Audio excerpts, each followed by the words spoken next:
Assalamualaikum warahmatullahi taala wabarakatuh dan selamat pagi. Saya doakan tuan-tuan sihat walafiat pada hari ini.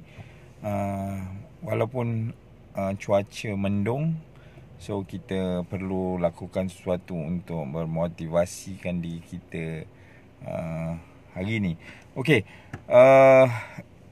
topik yang saya nak bincangkan, yang saya nak kongsikan pada hari ini adalah bagaimana kita faham tentang 3 perkara ataupun 3 jenis perniagaan ataupun bisnes yang sebenarnya tak kisahlah sama ada orang tu meniaga ataupun dia control as maksudnya income, mendapat income secara individu. Bagaimana yang sebenarnya dia salah ataupun dia tersilap faham tentang sources of income.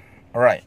So sebenarnya bagi pendapat saya, bisnes ataupun income kita ni terbahagi kepada 3. Yang pertama adalah personal income. Yang kedua adalah commercial income.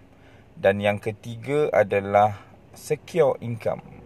Jadi setiap orang, setiap individu perlu ada ketiga-tiga perkara ini ataupun jenis bisnes ini ataupun source of income yang ini, iaitu personal income, commercial income dan juga secure income. Alright. So nature of setiap sources of income ni berbeza-beza lah. Yang pertama, yang kita faham personal income tu, alright. Personal income tu adalah pendapatan ataupun income yang kita dapat setiap hari as a personal. Supposedly dia ada 4 syarat. 4 syarat yang utama, iaitu pertama dia perlu keuntungan 100 keuntungan dia adalah 80% ke atas. Yang kedua adalah dia hanya memberi komitmen 20% daripada diri tuan-tuan. Maksudnya memberi involvement daripada kita 20%. Yang ketiga adalah benda yang kita buat dan kita minat.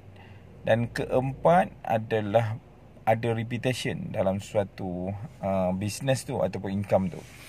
Jadi apa yang terjadi, selalunya ramai orang fokus tentang buat business.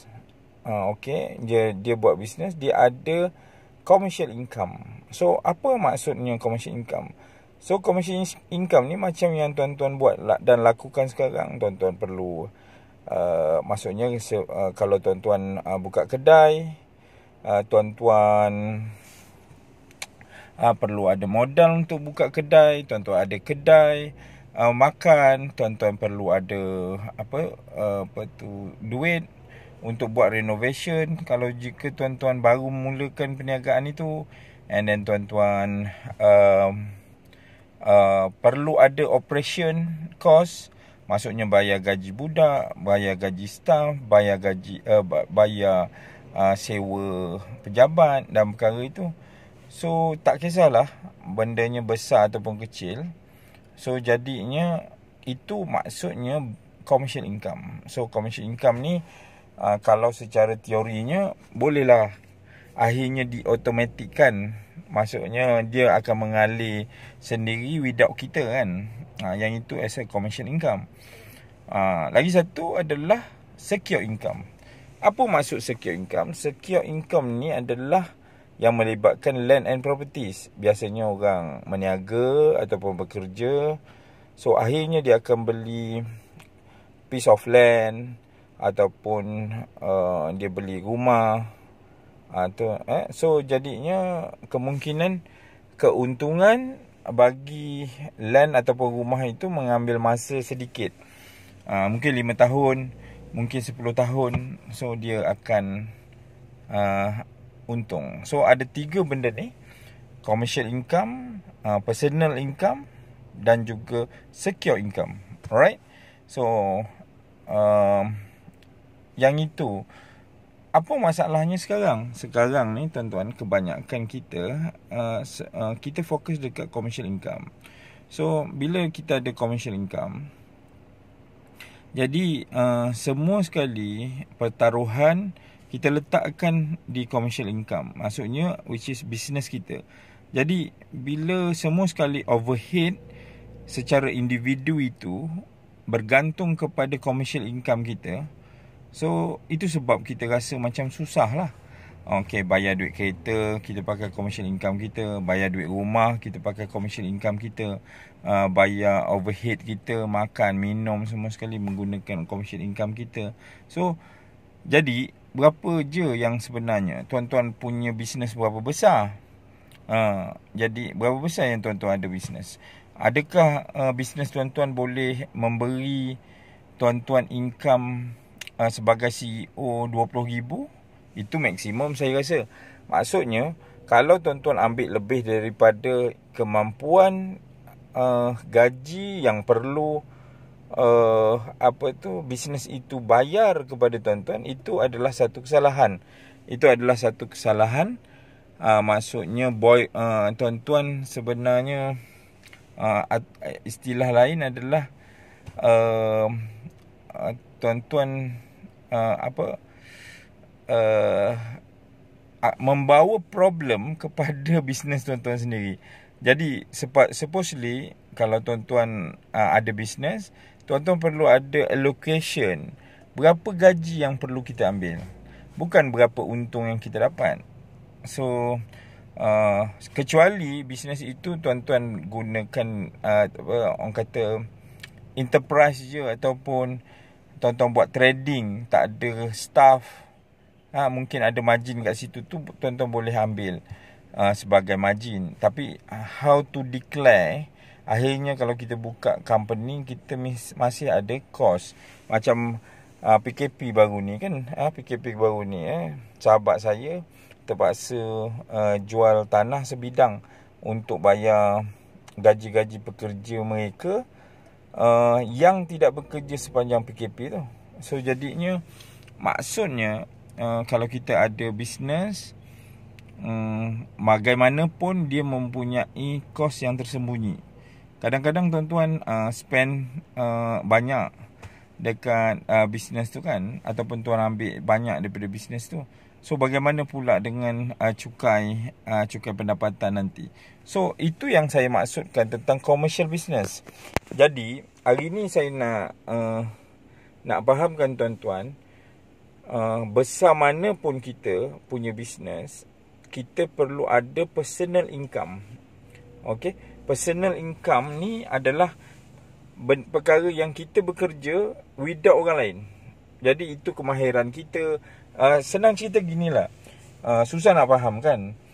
Kalau tuan-tuan ada bisnes besar pun dekat KL, tapi petang tuan-tuan kena bawa Grab, yang itu as a personal income. Maksudnya kita tak perlukan orang lain, kita untung 80%, kita buat kita bawa sendiri, bendanya ada reputation. Itu as a personal income tuan-tuan. Walaupun dapat 100, tapi personal income kita tu kita boleh gunakan untuk overhead personal kita. Alright, mungkin dah nak faham dah. Jadi kita tak boleh ambil commercial income kita terlalu banyak untuk support kita punya overhead income. Alright, overhead individual overhead kita lah. Sama ada macam contohnya bayar rumah. Itu yang sebenarnya akhirnya bisnes berapa besar pun kita terduduk dan kita rasa macam susah kan.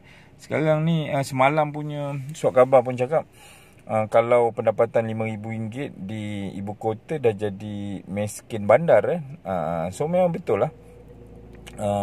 Sebab di bandar harga rumah pun sewa RM1,500, kereta belum kita kalau ada anak semua sekali. So ramai yang tertekan begitu tuan-tuan.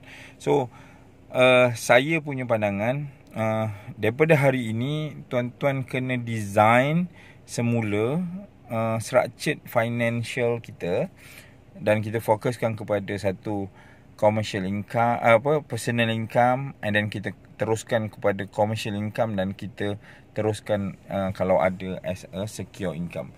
Alright, Jadi kalau kita umpamakan, saya suka sebab saya ni bertani kan.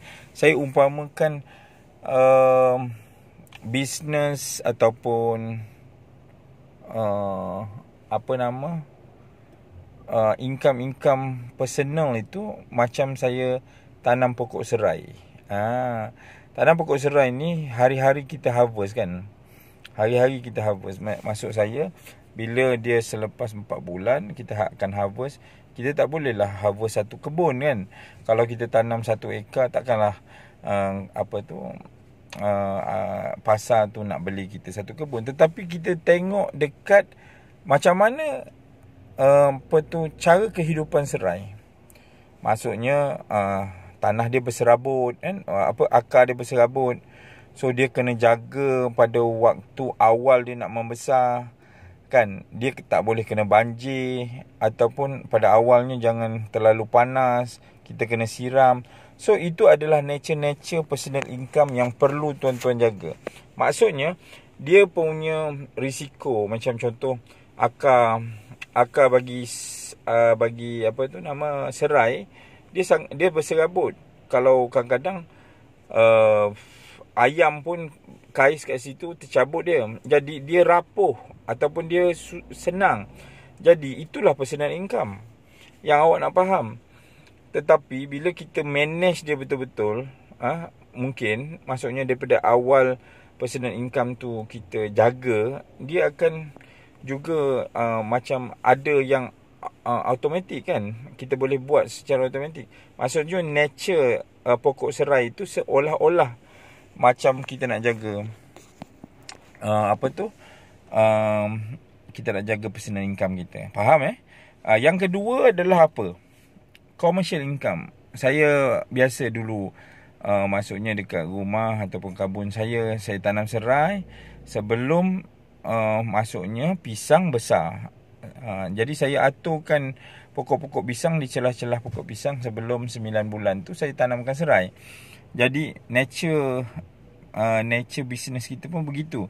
Commercial income ni macam pokok pisang lah. Pokok pisang ni kita tahu jangka masa dia bila dia nak berbuah dan mendatangkan hasil. 9 bulan kita dapat tahu dan kita boleh kira berapa untung kita. So benda yang maksudnya sedikit facts lah. Benda yang boleh dikira-kira berapa dan bila kita akan dapat untung. So itu adalah commercial income.